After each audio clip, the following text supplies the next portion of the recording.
നമ്മളിന്ന് വന്നിരിക്കുന്നത് കുട്ടിപ്പിള്ളേരുടെ കുട്ടിക്കടയിലേക്കാണ്. ഇവിടെ ഒരു കളവ് നിപ്പുണ്ട്, കളവനോട് ചോദിച്ചു നോക്കാം. കടയൊക്കെ നല്ല കടയാണ്, ആദ്യമൊക്കെ നല്ലതായിരുന്നു. പിന്നെ കടയിലുള്ള നമുക്ക് വേറെ വിഷയത്തിലേക്ക് പോകാം. നമുക്ക് വേറെ വിഷയമുണ്ട്. താങ്കൾക്ക് എന്താണ് പറയാനുള്ളത് കടയെ കുറിച്ച്? മഹാമോശമാണ്. നമുക്ക് വേറെ നല്ല അഭിപ്രായമായിരുന്നു തുടക്കത്തിൽ. എല്ലാരും ഇങ്ങനെയാണല്ലോ പറയുന്നത്. ഈ കട നല്ലൊരു കടയാണ്. പഴക്കല പത്ത തീർത്ത ദേവൻ. വാഴക്കല വേണമെങ്കിൽ പറ. കട നല്ലൊരു കടയാണ്. ഈ കടയില് എല്ലാ സാധനങ്ങളും.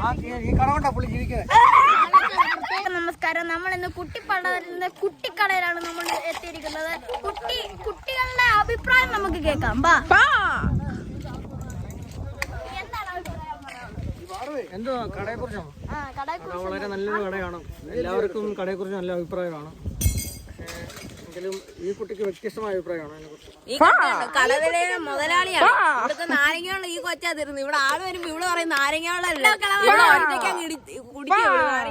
നമുക്ക് പറയാനുള്ളതെന്ന് പറഞ്ഞാൽ നമ്മുടെ കട ഭയങ്കര പ്രശസ്തമായിരിക്കുകയാണ്. നമ്മുടെ കട പ്രശസ്തമായിരുന്നു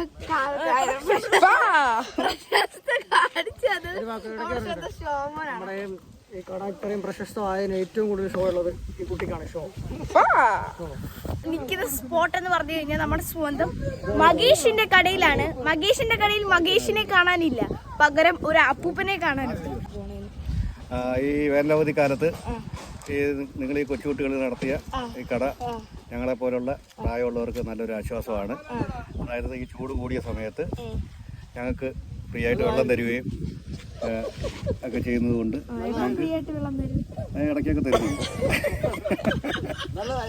അതുകൊണ്ട് നല്ലതാണെന്ന് പറയാതിരിക്കാൻ പറ്റത്തില്ല. അപ്പം ആ ഒരു അങ്കിളിന്റെ അടുത്ത് ചോദിച്ചപ്പോ അങ്കിൾ നല്ല വാർത്തയാണ് നമുക്ക് പറഞ്ഞു തന്നെ. നമുക്ക് അടുത്ത രവി അച്ഛനോട് ചോദിച്ചു, നമ്മുടെ സ്വന്തം നിവിൻ രവീന്ദ്രന്റെ നമ്മളിവിടെ കണ്ട അപ്പൂപ്പന്റെ അച്ഛനോട് ചോദിച്ചു. അപ്പൂപ്പന്റെ അച്ഛൻ ഈ കടയെ കുറിച്ച് എന്താണ് പറയുന്നത്? ഈ കടയെ കുറിച്ച് വെറും മോശമാണ്. ഇവിടെ ഈവൻ ചാനലിലേക്ക് എല്ലാവർക്കും സ്വാഗതം. ക്യാമറമാൻ ആദിത്യനോടൊപ്പം ശ്രീഹരി. ഇവിടെ കൊച്ചു കുട്ടികളുടെ മാടക്കടയിലേക്ക് സ്വാഗതം. വരും. ഇതാണ് നമ്മളിവിടെ ഒരു അപ്പാപ്പൻ കയറിയിരിക്കുന്ന കേട്ടോ കടയിൽ. ഈ അപ്പാപ്പനോട് ചോദിക്കും കട എങ്ങനെയുണ്ട്? പറ്റിയിട്ട ഒരു പടല പഴുത്ത പഴ ഞങ്ങളുടെ ഗണപതിയുടെ വയറ്റിലോട്ട് പോയിട്ടുണ്ട്. വ്യക്തിപരമായ അഭിപ്രായത്തിൽ ഈ കട ഇത്രയും പെട്ടെന്ന് പൂട്ടണമെന്നാണ് വ്യക്തിപരമായ അഭിപ്രായം. നാശത്തിലേക്കായിരിക്കും മാത്രമാണ് എനിക്ക് പറയാനുള്ളത്. കട എത്രയും വേഗം പൂട്ടണം. ഈ 5 മണിക്കുള്ളിൽ കട ക്ലോസ് ചെയ്യണം. ക്യാമറമാൻ മകേഷിനോടൊപ്പം ദേവപ്രയാഗ്.